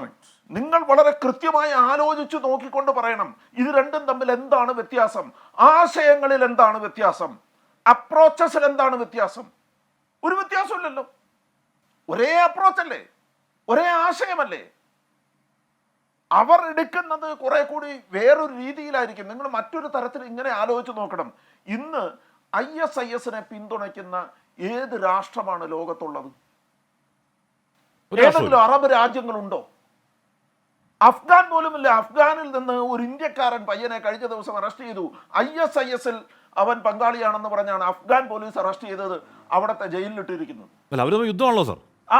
ഞാൻ പറഞ്ഞത് അഫ്ഗാനിലില്ല, പാകിസ്ഥാനില്ല, ഒരു രാജ്യങ്ങളും ISISനെ പിന്തുണയ്ക്കുന്നില്ല. പക്ഷെ അതേ ആശയം പേറുന്ന ഒരു പ്രസ്ഥാനത്തെ ഇന്ത്യയിലെ ഒരു രാഷ്ട്രീയ പ്രസ്ഥാനം പിന്തുണയ്ക്കുന്നുണ്ട്. ആശയം ഒന്നാണ്. ശരി, ഞാൻ അങ്ങനെ എത്താം. ശ്രീ RV ബാബു, അങ്ങനെയാണോ എന്ന് പറഞ്ഞാൽ അങ്ങനെയല്ലേ എന്ന് പറഞ്ഞാൽ വെറുപ്പ് വിതച്ച് വെറുപ്പ് കൊയ്യാൻ മടിക്കാത്ത, മനുഷ്യനെ കൊന്ന് പ്രത്യയശാസ്ത്രം വളർത്താൻ മടിക്കാത്ത, ആൾക്കൂട്ട കൊലപാതകങ്ങൾ നടത്താൻ മടിക്കാത്ത ഏത് പ്രത്യയശാസ്ത്രവും വെറുക്കപ്പെടേണ്ടതാണ് അല്ലേ RV ബാബു? അതെ, ഞാൻ പറയുമ്പോൾ ഇടയ്ക്ക് ഇടപെട്ടാൽ ഞാൻ അപ്പം നിർത്തും ഷാഷ്മി. കാരണം നിങ്ങൾക്കൊരു അജണ്ട ഉണ്ടാകും. ആ അജണ്ടയ്ക്ക് അനുസരിച്ച് നിങ്ങൾ ചർച്ചയ്ക്ക് നിങ്ങൾ പോയിന്റ്സ് വെക്കുന്നുണ്ടാവാം. പക്ഷേ അതിനെന്നെ കൂട്ടരുത്. അടിസ്ഥാനപരമായിട്ട് ഇവിടെ നടക്കുന്നത് ഒരു ബാലൻസിംഗ് ആണ്, തുലനപ്പെടുത്തലാണ്. ഇസ്ലാമിനൊരു ദേശീയത തന്നെ ഇല്ല. ഷൈജു ആന്റണി അടിസ്ഥാനപരമായി തെറ്റാണ് പറയുന്നത്. ദേശീയതയെ അംഗീകരിക്കാത്ത, മതവും ദേശീയതയെ, അതായത് ദേശീയതയെ മതത്തോട് ബന്ധിപ്പിച്ചുകൊണ്ടല്ല ഇസ്ലാം ചിന്തിക്കുന്നത്. ഇസ്ലാം ദേശീയതയിൽ വിശ്വസിക്കുന്നേ ഇല്ല. പൊളിറ്റിക്കൽ ഇസ്ലാം ദേശീയതയിലേ വിശ്വസിക്കുന്നില്ല. ജനാധിപത്യം, ദേശീയത, ഞാൻ പറഞ്ഞോട്ടെ, ജനാധിപത്യം, ദേശീയത, മതേതരത്വം, ഇത് മൂന്നിനും ഇസ്ലാം എതിരാണ്. പൊളിറ്റിക്കൽ ഇസ്ലാം അതാണ്. പൊളിറ്റിക്കൽ ഇസ്ലാമിനെ കുറിച്ചാണ് ജയരാജന്റെ ചർച്ച. അതിനെക്കുറിച്ചാണ് പറയുന്നത്. അപ്പോ അതൊന്ന്. രണ്ടാമത്തെ കാര്യം ഹിന്ദുത്വ അല്ലെങ്കിൽ ഹിന്ദുയിസം, ഹിന്ദുധർമ്മം, ഇതിനെ മതവുമായിട്ട് അല്ലെങ്കിൽ പൊളിറ്റിക്കൽ ഇസ്ലാമുമായിട്ട് ഒരു തരത്തിലും താരതമ്യം ചെയ്യാൻ പറ്റില്ല. ഒരു തരത്തിലും താരതമ്യപ്പെടുത്താവുന്നതല്ല. വ്യാഖ്യാനം ഹിന്ദുത്വ എന്ന് പറഞ്ഞാൽ മനുഷ്യന് മനുഷ്യത്വം എന്ന പോലെ, ജാതിക്ക് ജാതിത്വം എന്ന് പറഞ്ഞ പോലെ തന്നെയാണ് ഹിന്ദുവിന് ഹിന്ദുത്വം. അങ്ങയുടെ വ്യാഖ്യാനമാണ് ബാബു. ഇസ്ലാമും രാഷ്ട്രീയ ഇസ്ലാമും ഉണ്ടെങ്കിൽ ഹിന്ദു മതവും രാഷ്ട്രീയ ഹിന്ദുത്വവും ഉണ്ട്. പറഞ്ഞിട്ടുണ്ട്. ഞാൻ പറഞ്ഞില്ല പൊളിറ്റിക്കൽ ഇസ്ലാം. ഒരു കാര്യം ഹാഷ്മി, ഇസ്ലാം എന്ന് പറഞ്ഞാൽ മതി, അത് പൊളിറ്റിക്കൽ ഇസ്ലാമാണ്. കാരണം സാധാരണ പറയില്ലേ ക്രാഡിൽ ടു ഗ്രേവ് എന്ന്. തൊട്ടിൽ മുതൽ ഖബറിടം വരെ എന്താണ് ഇസ്ലാമിനെ സംബന്ധിച്ചിടത്തോളം? രാഷ്ട്രീയം, മതം, സംസ്കാരം, അല്ലെങ്കിൽ സാമൂഹ്യം, സാമ്പത്തികം, എല്ലാം മതമാണ്. അതിനപ്പുറത്തേക്ക് ഇസ്ലാമിനൊന്നുമില്ല. ഹിന്ദു അങ്ങനെയല്ല സർ. ഹിന്ദുവിന് ഒരു മതത്തിൽ നിങ്ങൾക്ക് വിശ്വസിക്കാം, വിശ്വസിക്കാതിരിക്കാം. നിങ്ങൾക്ക് അമ്പലത്തിൽ പോകാം, അമ്പലത്തിൽ പോകാതിരിക്കാം. നിങ്ങൾക്ക് പൊട്ടു തൊടാതിരിക്കാം. ഇതൊന്നും ഒരു വിഷയമല്ലെന്ന്. അതിന് ഒരു ചട്ടക്കൂടില്ല. ഒരു മതം തന്നെ ഒരു മതമായിട്ട് അതിനെ, സ്വാമി വിവേകാനന്ദൻ പോലും മതങ്ങളുടെ മാതാവ് എന്നാണ് പറഞ്ഞത്. ഒരു മതമായിട്ട് പോലും അതിനെ കാണുന്നില്ല. അതൊരു സംസ്കാരമാണ്, അതൊരു ധർമ്മമാണ് എന്നാണ്. ആ നിലയ്ക്ക് ഞാൻ പറഞ്ഞോട്ടെ RSS ആയാലും ഈ സംഘപരിവാർ സംഘടനകളെല്ലാം ഒരു കാരണവശാലും മതരാഷ്ട്രവാദം ഉയർത്തിയിട്ടേയില്ല. മതരാഷ്ട്രവാദം ഹൈന്ദവ സംസ്കാരത്തിന്റെ ആത്യന്തികമായ സങ്കല്പത്തിന് വിരുദ്ധമാണ്. അതുകൊണ്ടാണ് ഇപ്പൊ നോക്കൂ, ഛത്രപതി ശിവാജി ഹൈന്ദവി സ്വരാജാണ് സ്ഥാപിച്ചത്. പക്ഷേ രാഷ്ട്രത്തിന്റെ മതം ഹിന്ദുമതം എന്ന് പ്രഖ്യാപിച്ചില്ല. ഒരു ഹിന്ദു രാജാവും രാഷ്ട്രത്തിന്റെ മതം ഹിന്ദുമതം എന്ന് പ്രഖ്യാപിച്ചില്ല. അത് ഭാരതത്തിന്റെ പാരമ്പര്യമാണ്. ആ പാരമ്പര്യത്തിലാണ് ഞങ്ങൾ ഊറ്റം കൊള്ളുന്നത്. ആ പാരമ്പര്യത്തിൽ നിന്നുകൊണ്ടാണ് ഞങ്ങൾ പ്രവർത്തിക്കുന്നത്. അതുകൊണ്ട് മതരാഷ്ട്രവാദം ഞങ്ങളുടെ ചിന്തയിലേ ഇല്ല, ഞങ്ങളുടെ പ്രതിജ്ഞയിൽ പറയുന്നത്, ഞങ്ങളുടെ പ്രാർത്ഥനയിൽ പറയുന്നത് ഒക്കെ അല്ലല്ല. ഹാഷ്മി, ഒരുപാട് ആരോപണങ്ങൾ ഇരിക്കുന്നതിൽ ഉന്നയിച്ചിട്ട് നിങ്ങൾ ഇടവേളയ്ക്ക് പോവല്ലേ? നിങ്ങൾ ഇടവേളയ്ക്ക് പോലെ ആ നിലയ്ക്ക് ഞങ്ങൾ പറയും രാഷ്ട്രത്തിന്റെ പരംവൈഭവം. ഇത്രയേ ഉള്ളൂ, രാഷ്ട്രത്തിന്റെ പരംവൈഭവം എന്ന സങ്കല്പത്തിൽ ഊന്നിക്കൊണ്ട്. പക്ഷെ ഞങ്ങൾക്ക് അഭിപ്രായമുണ്ട്. ഇപ്പൊ ഇവിടെ ഹാഷ്മി തുടക്കത്തിൽ പറഞ്ഞു 21 പേരെ പോയിട്ടുള്ളൂ, അല്ലെ 2 ന്യൂനതരം 2 എന്ന്. ഞാൻ ഹാഷ്മിയോട് പറഞ്ഞത് ശ്രീമാൻ പിണറായി വിജയന്റെ പത്രപ്രസ്താവനയാണ്.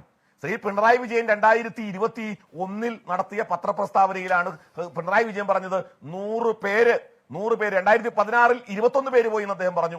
2021 100 മലയാളികൾ IS-ലേക്ക്. പക്ഷേ പിണറായി വിജയൻ പറയുന്നതിനേക്കാൾ ഇക്കാര്യത്തിൽ ആധികാരികം നമ്മുടെ രാജ്യത്തിന്റെ MHA പറയുന്നതാണ്.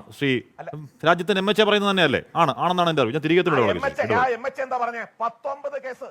19 കേസ്. പി ജയരാജൻ പറയുന്നത് പോലെ ISIS റിക്രൂട്ട്മെന്റ് കേന്ദ്രമായി കേരളം മാറിയെങ്കിൽ അതിന്റെ ഉത്തരവാദിത്തം സംസ്ഥാന സർക്കാരിനാണ്. സർക്കാരിനും ആഭ്യന്തര വകുപ്പിനും ഇത് സംബന്ധിച്ച് ആധികാരികമായ വിവരങ്ങളോ ഇന്റലിജൻസ് റിപ്പോർട്ടോ ഉണ്ടോ? CPM-ൽ ഉന്നതനായ നേതാവ് ഉന്നയിച്ചിരിക്കുന്ന ഗുരുതര ആരോപണം സർക്കാരിനും ആഭ്യന്തര വകുപ്പിനുമെതിരെയാണ്. മുഖ്യമന്ത്രിയുടെ സ്വന്തം ജില്ലയായ കണ്ണൂരിൽ ഇത്തരം റിക്രൂട്ട്മെന്റ് നടക്കുന്നുവെന്ന് ജില്ലയിൽ നിന്ന് തന്നെയുള്ള സംസ്ഥാന സമിതി അംഗം ആരോപിക്കുന്നത് ഏറെ ഗൗരവതരമാണ് എന്ന് പറയുന്ന പ്രതിപക്ഷ നേതാവാണ്. അപ്പോൾ എന്തായാലും ഇപ്പോൾ നിലവിൽ കേരളത്തിൽ നിന്ന് റിക്രൂട്ട്മെന്റ് നടക്കുന്നു എന്ന ഇന്റർവ്യൂവിനും പറഞ്ഞിട്ടില്ല പി ജയരാജൻ. അതിനുശേഷം FP വിസ്തീർണത്തിൽ അദ്ദേഹം കുറച്ചുകൂടി ക്ലാരിറ്റി വരുത്തുകയും ചെയ്തു എന്ന് പറയുമ്പോൾ പോലും അത് കേരളത്തിൽ വരും ദിവസങ്ങളിലെ രാഷ്ട്രീയ ചർച്ചയാണ് ഉറപ്പ്. എൻകൗണ്ടർ പൂർണ്ണമാവുന്നു. ഇനിയും പ്രൈം ടൈം ദസ്കാൻ കാണാം. Good night.